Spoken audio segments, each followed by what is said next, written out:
talking to a very familiar face. We just finished up the third round of qualifying here, and it is finally over here at the Silver State Nitro Challenge. Now all we have now is straight heads-up racing for the rest of the weekend.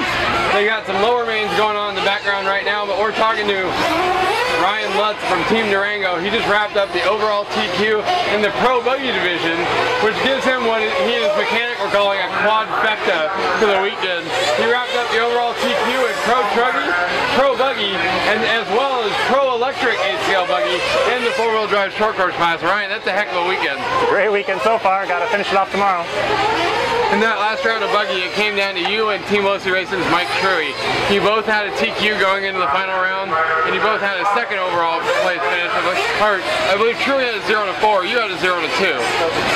What was it? The first round I didn't finish. I lost the wheel. Right. I got a second in the second round, so I needed to TQ to be able to tie. Oh, and so you had to beat him by a certain amount of margin, because the tiebreaker they have for this race is by roll rules. It's your two best times from your points earning rounds added together. Right. So you had to not only TQ the round, but you had to beat Mike by a certain margin, and you knew that going into the race. Yeah, because second round he beat me by like 6/10, so I had to beat him by 6/10, and I was able to do it by like 3 or 4 seconds, so it was good. You guys were right together on the clock for pretty much the whole race, kind of swapping the lead. Pretty much every time one of you came by the finish line, and then towards the end of it, you started gapping out a little bit. Mike, I know, had a couple of crashes coming through the right side of the track. What were you most focused on, just putting together a clean run?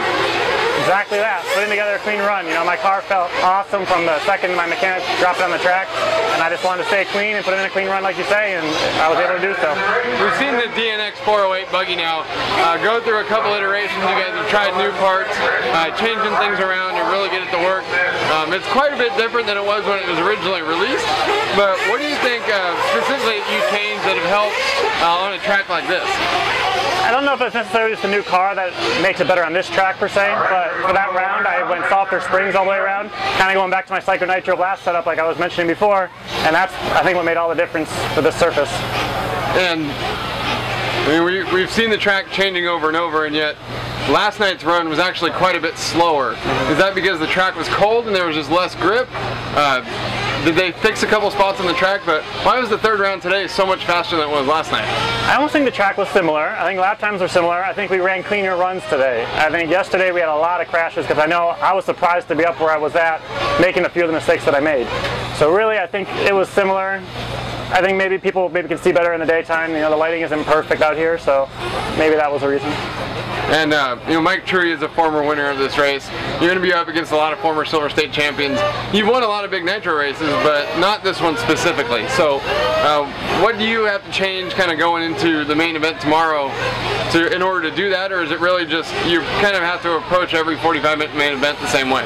Kind of just going at it the same way. You know, I know how I get the start pole on all of them, so my goal is just to hold that lead, you know, not relinquish it, pull a gap if I can. If they start making mistakes, you know, make sure I don't make a mistake to let them feel like they have a chance to catch back up. I mean, that's the goal, so that's what I'm shooting for.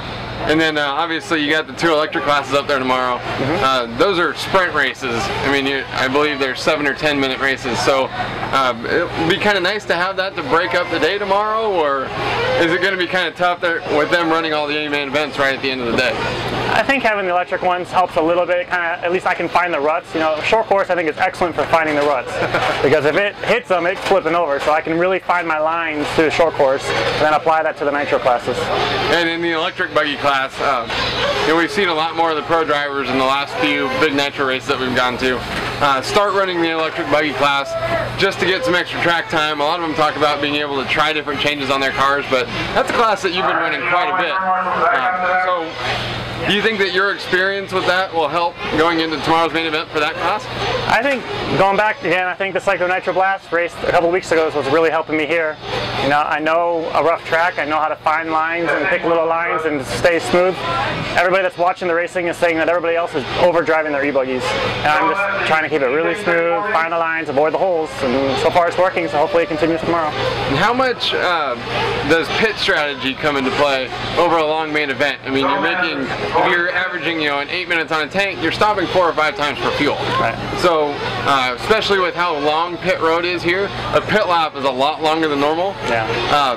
Do you try to pit on the same lap as everyone else, or do you try to pit separate from everybody so that pit lane's empty? I can't really worry about what everybody else is doing pit-wise. In a sense, I know when I have to pit tomorrow, and I'll be coming in at that time. If I can stretch it a lap or so to, like you say, let pit lane be empty, I will do so. But overall, it's going to take longer in that pit lane. Like you say, it's probably an extra 5-10 second pit stop than normal, just because of how far you have to go up the ramp, and then you risk flying off the track on both ends too. Yeah, it's probably the most dangerous pit lanes we've ever seen. It's so far from the racing surface. Yes. So I expect to maybe do one extra pit stop than some other drivers, but hopefully I can make it up on the track. And obviously with the longer race, tire wear is going to be a little bit higher. Your car is going to go through a lot more stress in 45 minutes than it does in 7 minutes of racing. So what are you looking to change on your car going into tomorrow's main? I think tomorrow's also supposed to be about 5 to 10 degrees warmer. So in a 45-minute main, everything's going to get very hot out there. I think tires will be fine. Still running the soft AKAs, going to impacts though instead of gridirons. I think that'll be a solid choice. Setup-wise, I kind of will feel the suspension going into it. Maybe go up a quarter weight, going up 25 CST, what I run. But other than that, pretty much keeping them about the same and just driving it.